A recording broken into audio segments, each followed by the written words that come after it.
Being an expert in the 1970s, expert of modern computing technologies and internet and telecommunications technologies, pwede nila sabihin sa other groups, report nila, in 2008 na nag-i-email nga ako about my breakthrough data compression algorithms, pwede nila sabihin na, let's say, meron akong ginawang advanced quantum computing devices. Or sasabihin nila, yan yung expert before, sa marunong niya sa computer hacking. He was hacking this or that tech company or a government agency. Pwede na sabihin yan. Or, yan yung develop ng PAC and ZPAC. Yan yung nagde-develop ng PAC and ZPAC compression program na wala pang na-release that time na yung nga si standard. Pwede na sabihin na I was designing a Star Trek ship, a Star Trek shuttle pa that time. Mga relay nila, or I was hacking. They're hacking. Hindi naman. I was only doing data compression with implications and consequences in data encryption and cryptography on the context or subject of entropy or information entropy. Pero data compression lang ang ginagawa ko. Hindi naman advanced quantum computing. Yun nga, na-mention ko nga, ang Z-standard, siguro nagulantang sila. Nag-create actually ako ng compression program na Z-standard. Ang pangalan ng file name, zstd.exe.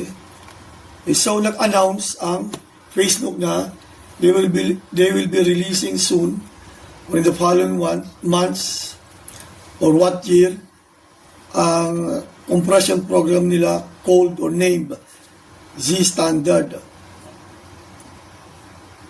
Dahil kumbaga na-preempt ko sila, nag-release sila. Nag-announce sila ng news about their Z-standard compression program na super fast na, napakabilis. But actually, they got it from me. Or hindi natin alam, hindi walang kalaman ng Facebook kung sino may naka-intercept ng ko doon sa San Lorenzo Homes, yung mga messages ko or nagka-internet na that time. Matagal ako nag-text and message nag-text, so that means cellphone company, yung SIM card ko, I was using smart SIM card. So, alam niya na smart communications. Then, 2004, nagka-Facebook. 2005 yata, nag-Facebook na rin ako noon. Pero, wala pang internet yan. Sa bahay. I can't remember kung paano ka nakapag-message that time. Using Facebook. Nag-start ako siguro 2007 na. 2008 mag-message and message using Facebook Messenger app. 2008 na siguro. 2007, 2008. Na sa mga messages ko we started gawa namin ng modern Philippine government. Modern cities. Modern mga businesses ng Philippines and trade ng Philippines. Yung PLDT sa tech companies naman, PLDT Smart, Globe Telecom, yung alliance ng PLDT and Smart Communications, nakaplano namin yan 1970s pa. At yung signal, converges na internet service telecommunications provider din. Pati signal. So I own Globe Telecom and Smart Communications, gawa rin namin yan. Yung alliance niya, partnership niyan, plan din namin 1970s pa. Na-implement niya in 2000s o kailan? 2010s o 2000s.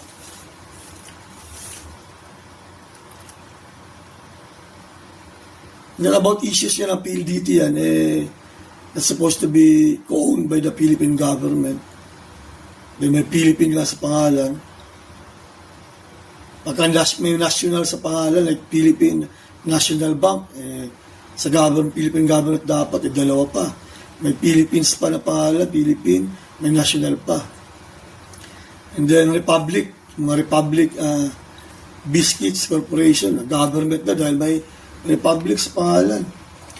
And then Republic Cement, sa government na naman na, pero gawa namin yan. If I recall correctly, last time I check, sa Ramisos yan. Public Cement. So government na. Kung government na,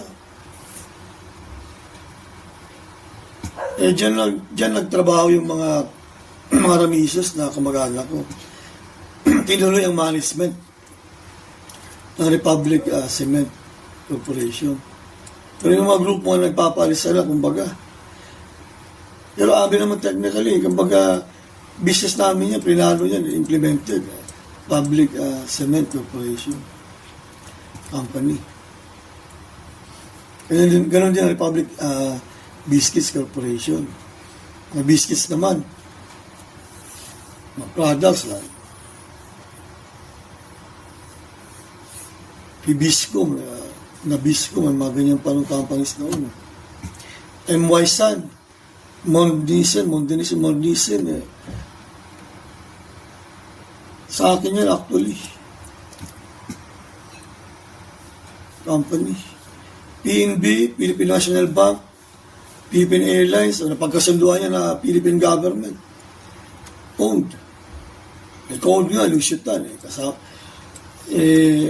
That time, yung mga kausap ko rin niya, sina Luciutan. Century Park Hotel, kay Luciutan daw ngayon. Sa akin yan. Sa Tamayos yan. Alam naman niya yan. Sa tatay ko yan. Sa akin, sa sister niya. Century Park Hotel.